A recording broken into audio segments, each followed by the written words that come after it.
This is Rudy Chavarria Jr. for College Web Mentor, a College Web media production, brought to you by the Night Owl Cafe and Half Off Books in Fullerton, California. I had the pleasure of interviewing doctors, husband and wife, Ben and Erin Schrader, two of the toughest vets in the Midwest. They've practiced veterinary medicine together for more than 15 years in America's heartland, Hardington, Nebraska. When winter blizzards, spring flooding, or summer heat waves wreak havoc, Ben and Erin are there to help. Though resources can be limited for these rural veterinarians, these gritty, passionate vets always find a way to get the job done. Their show, Heartland Docs, airs on NATGEO channel on Sunday, January 25th. It's not only a heartwarming show, but offers so much insight into the world of being a veterinarian. I hope you enjoy this interview as much as I did. I've got to ask this question. You are married, correct? Happily married. Almost 19 years. Wow, that in itself is a completely different interview. It's brilliant.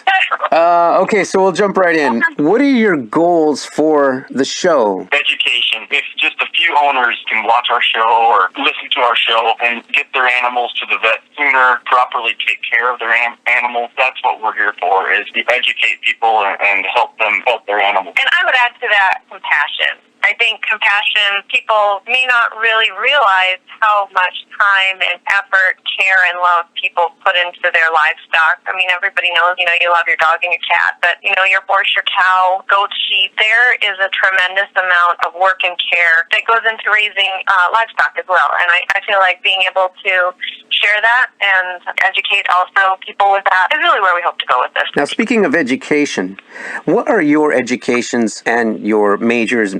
Erin can start that one. Yep, I graduated from Syracuse University. I played basketball there. I was a scholarship athlete, and I got my degree in biochemistry with a focus in molecular genetics. Wow. And then went on to Kansas State to get my DVM, and I got my doctorate and a husband, and had a baby. Well, it was grad school. Wow.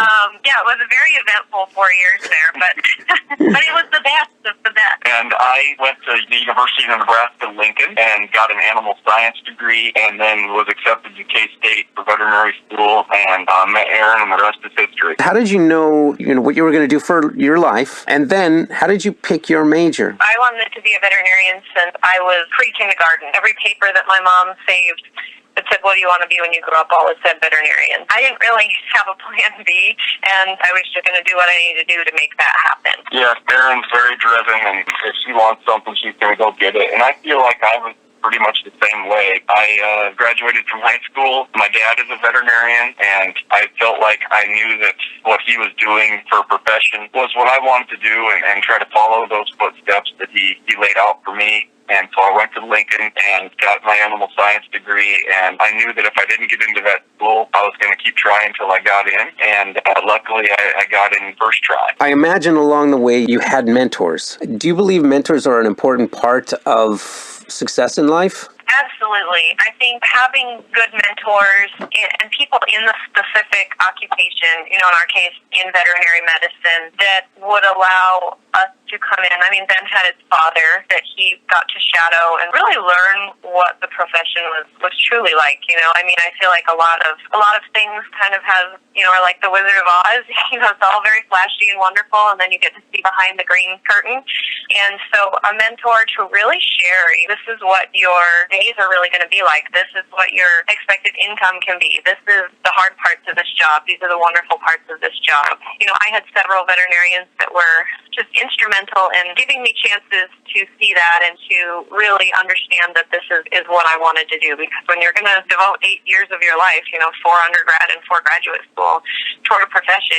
you certainly want to make sure that it's something that you can foresee yourself in and that has some longevity in it. Erin and I, we do have an internship program at our clinic, and we've had many, many interns that have gone on and gotten into vet school. We really enjoy that part of our job and giving kids a real-life look at what this profession is and isn't. Some of it's very cool and easy to do, and some of it is very, very hard. And without knowing both sides of that, I feel like you're going in blind. At least get a look before you get into that schooling. Now, in Heartland Docs, will the show reveal some of this, dealing with some of your interns and employees, and even, as a matter of fact, talking about how to run a business? As the show goes on, we'll be able to sort of steer that more in that direction because we feel, really fundamentally that that's important.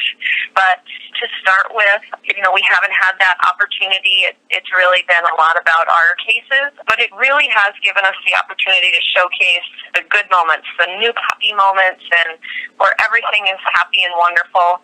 And then also some of the really tough moments where you're helping people say goodbye to their pets, or there's livestock that the most humane thing is to stop the suffering and pain and saying goodbye to them. And that's a whole component of this job, that there's a lot of highs and a lot of lows emotionally. And so I do feel that we are able to really showcase that in the cases that are being filmed and shared. That is really, really awesome. That being said, we have 16 and 14-year-old boys, and part of our show right now is bringing them with us to the office and on our calls and letting them experience everything that I got to do when I was a kid, following my dad around. Because of those experiences I had, I followed that path. And, whether Charlie and Chase follow our path with our mentorship is yet to be seen, but at least like to give them the opportunity. That's fantastic. Last question. What advice would you give to that college student who is just trying to figure it out, trying to figure out what to do, what to study? Do your best.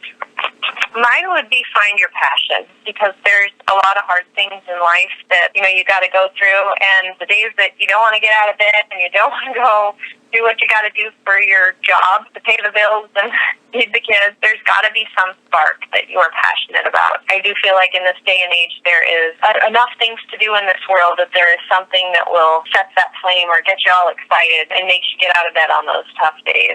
And then I guess I would settle with what Ben said, and when you find it, do it and do it well and work hard. Brilliant. Would you like to add to that, Ben? Yeah, I think being passionate about what you're doing it well, and just think about it until you can't think about it anymore. Take your time and write things down. What are your goals? Figure out what you want to be doing in 5 to 10 years. It might be something totally different than what you end up doing, but at least you've thought about it and taken the time to analyze things and figure them out.